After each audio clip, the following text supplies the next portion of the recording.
Most press releases fail, not necessarily because they're badly written, but because the story is buried. I've read so many press releases working out on a news desk where the real story's in the last paragraph, and they've not really mentioned it, they've just alluded to the real story.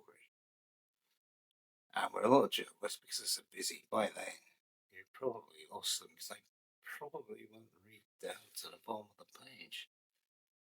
This is why, with a release, you've got to start with the result. You've got to say what happened immediately. There's no preamble at all. And you need to answer these questions: who, what, where, why, when, how. That is the mantra. If you run out of steam, ask those questions again. And you'll get somewhere with it, I promise you. So think of it as your headline sells a story.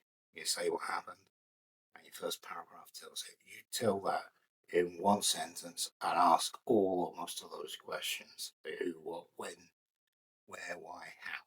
And I'm going to keep repeating that. If you've read half a page before you know what the story is, then you just made a journalist's job harder. Don't make them work. They've got so much stuff coming through. They're not going to read it.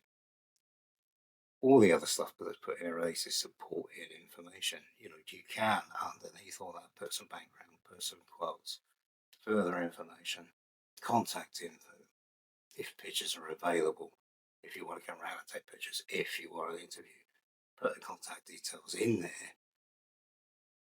But don't build up to each of the story. You won't impress anyone, you'll lose their attention. That's how journalists write, and that's how you should write the release. Write in their language. That's all for now.